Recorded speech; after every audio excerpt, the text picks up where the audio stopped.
Suicide आज न केवल भारत के लिए बल्कि पूरे विश्व के लिए एक बहुत बड़ी चुनौती बन चुकी है। हर साल 10 सितंबर को हम वर्ल्ड सुसाइड प्रिवेंशन डे के रूप में मनाते हैं, जिसका थीम है changing the narrative on suicide.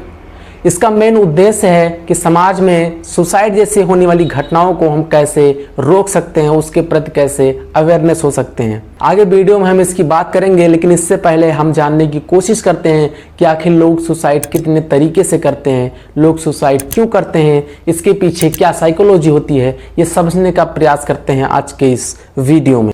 आज सुसाइड एक मेजर पब्लिक हेल्थ चैलेंज बन चुका है। WHO के अनुसार पूरी दुनिया भर में हर साल करीबन 10 लाख लोग सुसाइड करते हैं और इससे 20 गुना ज़्यादा लोग सुसाइड करने की कोशिश करते हैं। यानी हर 40 सेकंड में कोई ना कोई सुसाइड कर रहा है और हर तीसरे सेकंड में कोई ना कोई व्यक्ति सुसाइड करने की कोशिश कर रहा है। भारतवर्ष की बात करें तो NCRB डेटा 2022 के अकॉर्डिंग भारत में कुल सुसाइड केसेस 1,71,000 देखे गए हैं, जिसको अगर हम 2021 से कंपेयर करें तो 4.2% रेट की वृद्धि दर देखी गई है। इंडिया में अगर हम इस स्टेट वाइज सुसाइड रेट की बात करें तो महाराष्ट्र में कुल सुसाइड केस 22,746 सुसाइड केस देखे गए हैं। वहीं पर सेकंड नंबर पर आता है तमिलनाडु, जहां पर 19,834 सुसाइड केस देखे गए हैं। वहीं पर तीसरे नंबर पर आ रहा है मध्य प्रदेश, जहां पर 15,386 सुसाइड केस देखे गए हैं। ये 3 मेजर राज्य हैं जहां पर सबसे ज़्यादा सुसाइड के केस देखने को मिलते हैं। वहीं अगर हम एज ग्रुप की बात करें तो 35.1% विक्टिम की उम्र 18 साल से 30 साल की उम्र बताई जा रही है। वहीं पर 31.8% सुसाइड रेट, जिसमें व्यक्ति की उम्र 30 साल से 45 साल की उम्र थी। यानी टोटल 93,061 ऐसे केसेस थे जिनमें व्यक्ति की उम्र 18 साल से 45 साल की उम्र बताई जा रही है। वहीं पर अगर हम लिटरेसी रेट की बात करें तो 2020 NCRB डेटा के अकॉर्डिंग 12.6% व्यक्ति ऐसे थे जिन्होंने सुसाइड किया था, वो बिल्कुल भी पढ़े लिखे लोग नहीं थे। वहीं पर 15.8% व्यक्ति ऐसे थे जो केवल प्राइमरी लेवल एजुकेटेड थे। वहीं पर 19.5% लोग ऐसे थे जो मिडिल लेवल या कह सकते हैं कि सेकेंडरी लेवल पास आउट थे। वहीं पर 23.4% विक्टिम या पीड़ित ऐसे थे जिन्होंने सुसाइड किया था, वो मैट्रिक लेवल पास थे। वहीं पर 15.9% लोग ऐसे थे जो higher secondary level pass out थे और केवल 4% लोग ऐसे मिले हैं जो ग्रेजुएशन किए हुए थे या उससे ज़्यादा। जेंडर डिस्ट्रीब्यूशन की बात करें तो डेटा ये बताती है कि पूरी दुनिया में जितनी महिलाएं सुसाइड कर रही हैं उसका 40% महिलाएं भारत की महिलाएं होती हैं। NCRB डेटा के अकॉर्डिंग 2022 में कुल महिलाओं की संख्या 45,026 थी जिन्होंने सुसाइड किया था। वहीं पर पुरुषों की संख्या 1,18,979 लोग थे जिन्होंने सुसाइड किया था। वहीं पर अगर हम व्यवसाय लोगों की बात करें, जो ऑक्यूपेशन वाइज डिस्ट्रीब्यूशन की अगर हम बात करें तो सबसे ज़्यादा लोगों ने सुसाइड किया जो डेली मजदूरी करने वाले लोग थे, जिनकी संख्या 37,751 बताई जा रही है। वहीं पर जो सेल्फ एम्प्लॉयड पर्सन थे उनकी संख्या 18,803 थी। वहीं पर अनएम्प्लॉयड पर्सन थे जिनके पास कोई नौकरी नहीं थी, कोई काम नहीं था, उनकी संख्या 11,724 बताई जा रही है। वहीं पर अगर हम महिलाओं की बात करें तो सबसे ज़्यादा महिलाएं सुसाइड करने वाली हाउसवाइफ बताई जा रही हैं, जिनकी संख्या थी 23,178। वहीं पर स्टूडेंट थे 5,693 और डेली बेज अर्नर थे यानी डेली कमाने वाले लोग थे 4,246। वहीं पर 2022 में 22 ट्रांसजेंडर ने भी सुसाइड अटेम्प्ट किया था, जिनमें से 5 लोग अनएम्प्लॉयड थे, 9 लोग डेली वेज अर्नर थे, 2 लोग सेल्फ एम्प्लॉयड थे, 2 लोग हाउसवाइफ थीं और 4 लोग अदर कैटेगरी के लोग थे। बेंगलोर में एक स्टडी की गई जिसमें बताया गया कि ज़्यादातर महिलाएं जो सुसाइड कर रही हैं वो डोमेस्टिक वायलेंस के चलते सुसाइड कर रही हैं। नाउ हम समझने का प्रयास करते हैं कि आखिर लोग सुसाइड करने के पीछे क्या क्या रीजंस होते हैं और क्यों सुसाइड करते हैं। तो पहला रीजन आता है हमारा यूथेनेसिया।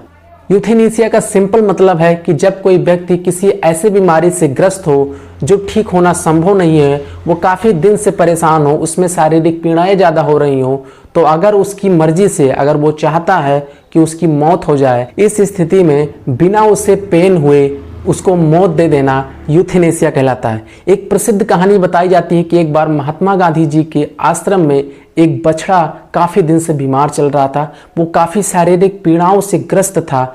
उसका मरना तो तय था, लेकिन वो काफ़ी तड़प रहा था। अहिंसा के इतने बड़े पुजारी महात्मा गांधी जी कहते हैं कि इसको मार देना चाहिए ताकि ये बिना शारीरिक पीड़ा झेले मृत्यु को प्राप्त हो जाए। मुंबई में एक रहने वाली अरुणा संबाग रेप सर्वाइवर महिला थी जो 42 से 43 साल लगभग कोमा में थी, क्योंकि उनके साथ ब्रूटली तरीके से इस तरीके से रेप किया गया था कि वो उस समय सांस तक नहीं ले पा रही थी। उनके गले में चेन फंस गया था, जिसके चलते वो कोमा में चली गई थी। इन्हीं के पक्ष में एक महिला थी पिंकी बिरानी, जिन्होंने सुप्रीम कोर्ट में एक केस डाला था, जिनका कहना था कि इस महिला को यूथेनेसिया दे देना चाहिए ताकि इनकी मृत्यु बिना पेनफुल तरीके से हो सके। हालांकि सुप्रीम कोर्ट ने पैसिव यूथेनेसिया को परमिट किया, एक्टिव यूथेनेसिया को नहीं।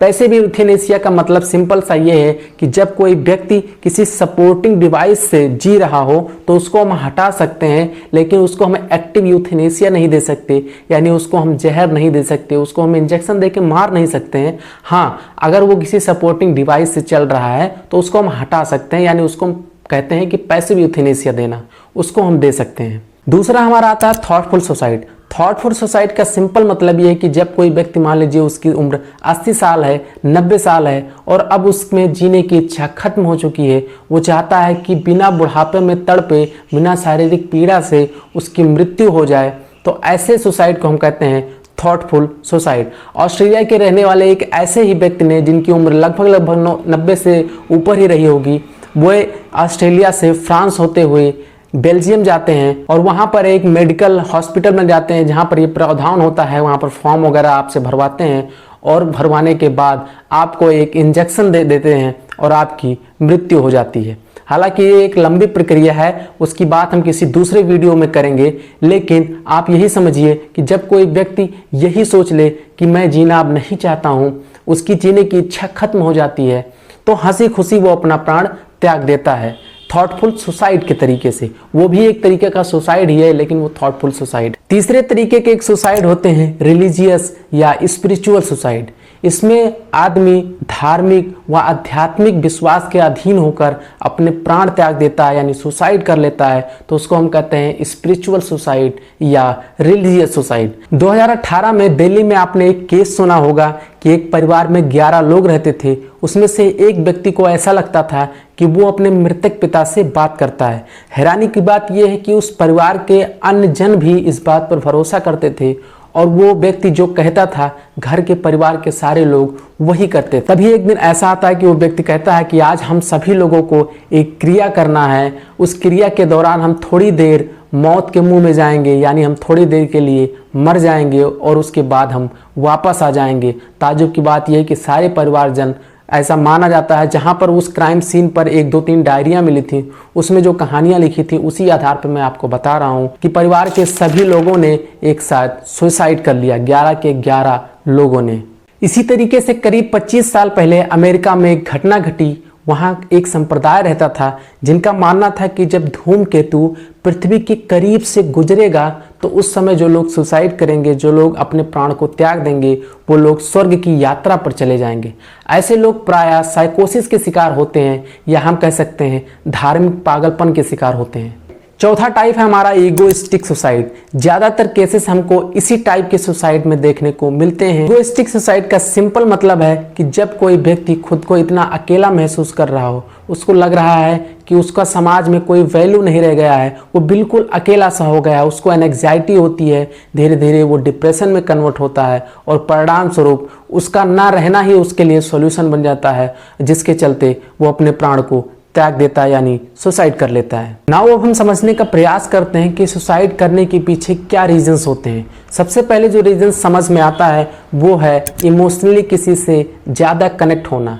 जैसे कि मान लीजिए कोई आपका कितना भी करीबी रहा हो और उसकी डेथ हो जाए, या मान लीजिए आपका डाइवोर्स हो जाए जिसमें एक पक्ष यानी नायक या नायिका कोई भी एक पक्ष चाह रहा हो कि मेरा डाइवोर्स ना हो, यानी उससे ज़्यादा लगाव था और दूसरा डाइवोर्स ले ले। इसके चलते भी कई सारे केसेस अपने भारतवर्ष में देखने को मिले। या मान लीजिए कि आजकल के समय में ब्रेकअप वगैरह हो रहे हैं, तो लोग ज़्यादातर डिप्रेशन में चले जाते हैं, एंग्जाइटी में चले जाते हैं, जिसके परिणाम स्वरूप सुसाइड जैसे केसेस देखने को मिलते हैं। दूसरा हमारा एक आता है हेल्थ जैसी समस्या। मान लीजिए कोई ऐसी बीमारी से ग्रस्त हो जो ठीक नहीं हो रहा हो, उसको लग रहा है कि जैसे कैंसर हो गया, एड्स हो गया, वो ठीक नहीं हो रहा है, वो परेशान हो रहा है, तो ऐसे चलते भी लोग सुसाइड कर लेते हैं। समाज में ऐसी सारी घटनाएं भी देखने को मिली हैं। तीसरा हमारा एक रीज़न है सोशल प्रेशर। सबसे ज़्यादा सुसाइड के केसेस इसी कैटेगरी में देखे गए हैं। जैसे कि मान लीजिए कोई व्यक्ति यहाँ से तैयारी करने जाता है किसी कंपटीशन की, किसी एग्ज़ाम की, किसी जॉब के लिए, 4-6 साल वो तैयारी करता है।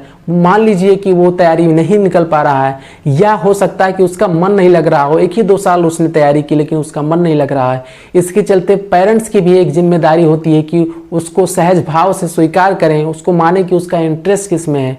लेकिन इसके बजाय पेरेंट्स भी प्रेशर देने लगते हैं स्टूडेंट्स के ऊपर, यानी बच्चों के ऊपर, और समाज का प्रेशर तो उसके ऊपर रहता है। अंततः उस प्रेशर को वो झेल नहीं पाता, जिसके चलते वो सुसाइड कर लेता है। एनसीआरबी डेटा के अकॉर्डिंग कोटा में नीट की तैयारी कर रहे छात्र 2015 में 18 लोगों ने सुसाइड कर लिया। वहीं पर 2016 में 17 लोगों ने, 2017 में 7 लोगों ने, 2018 में 20 लोगों ने, 2019 में 18 लोगों ने, 2020 में 15 लोगों ने सुसाइड कर लिया है। चौथा एक रीज़न है एलिनेशन। एलिनेशन का सिंपल मतलब है कि मान लीजिए कोई व्यक्ति जॉब कर रहा है, उस जॉब में उसको इंटरेस्ट नहीं है, वो किसी के दबाव में कोई काम कर रहा है, जॉब ही नहीं कोई भी काम हो सकता है, वो किसी के दबाव में कर रहा है, उसका मन नहीं लग रहा है। इसके चलते भी कई सारे लोगों को देखा गया है कि वो सुसाइड कर लेते हैं। ऐसे बहुत सारे रीज़न हैं जो आपको समाज में देखने को मिल जाएंगे। बहुत सारे केसों में इकोनॉमी भी समस्या देखी गई है। ऐसे बहुत सारे रीजंस आपको मिल जाएंगे जिसकी वजह से लोग सुसाइड कर लेते हैं। नाउ अब हम समझने का प्रयास करते हैं कि ऐसे कौन कौन से सॉल्यूशंस हैं, जो एक छोटे छोटे टिप्स हैं जिसको अगर हम ध्यान में रखें तो जो सुसाइड जैसी भावना हमारे दिमाग में आती है वो टल सकती है।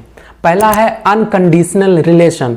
पेरेंट्स को इस बात का विशेष कर ध्यान रखना चाहिए कि वो अपने बच्चों के साथ कंडीशन रिलेशन ना रखें कि तुम ये करोगे तो ये होगा, ये नहीं करोगे तो ये नहीं होगा। इसके चलते भी बहुत सारे स्टूडेंट्स सुसाइड कर लेते हैं। इवन किसी के रिलेशनशिप में भी ये चीज़ें होती हैं कि अगर किसी को कंडीशन के साथ रखा जाए कि नहीं ये ऐसा नहीं होगा तो वैसा होगा, वैसा नहीं होगा तो वैसा होगा, तो इसके चलते भी लोग सुसाइड कर लेते हैं। तो कोशिश करें कि ज़्यादातर ज़्यादा अनकंडीशनल रिलेशन रहे। दूसरा हमारा है बी एक्सप्रेसिव। मान लीजिए आप किसी डिप्रेशन में हैं, आपको कोई टेंशन हो रही है, तो आप कोशिश कीजिए कि अपने परिवार वालों से बात कीजिए, अपने दोस्त से बात कीजिए, अपने भाई बहन से बात कीजिए, ताकि उसका सॉल्यूशन निकल सके। अगर आप बातें ये अंदर रखे रह जाएंगी तो डिप्रेशन एक ऐसे लेवल पर पहुंच जाता है कि आदमी को कुछ समझ में नहीं आता है, जिसके चलते लोग सुसाइड कर लेते हैं। ज़्यादा किसी से उम्मीद ना रखें, क्योंकि उम्मीद भी अगर आप आदमी से ज़्यादा रखेंगे, वो चीज़ें पूरी नहीं होती हैं, तो भी आदमी डिप्रेशन में चला जाता है। चौथा हमारा कि आप फिजिकल एक्टिविटी जितना ज़्यादा हो करिए। अगर आपको दौड़ने का शौक़ है, क्रिकेट खेलने का शौक़ है, या कुछ भी करने का शौक़ है, तो आप फिजिकल एक्टिविटी ज़्यादा कीजिए। रिसर्चर्स का ये मानना है कि जितना ज़्यादा आप फिजिकल एक्टिविटी करते हैं उतना ज़्यादा टेंशन, तनाव आपको कम होता है। पांचवा सलूशन है कि आप अकेले ना रहें। अगर आपको डिप्रेशन है, अगर आपको तनाव है, अगर आप एंग्जाइटी से झेल रहे हैं, तो कोशिश कीजिए कि लोगों से बात करें। आप अकेले तो बिल्कुल ही ना रहें। एक है हमारा मनोरंजन या इंटरेस्ट। मान लीजिए आपको सिंगिंग का शौक़ है, डांसिंग का शौक़ है, या आपको क्रिकेट का शौक़ है, तो डिप्रेशन जैसी स्थिति में आप कोशिश कीजिए कि इन सारी चीज़ों एक्टिविटी को आप करें। आप डांस करें, आप खेलें कूदें, जो मन आए वो करें। इससे तनाव थोड़ा कम होता है और डिप्रेशन जैसी बीमारियां धीरे धीरे दूर होने लगती हैं। धन्यवाद।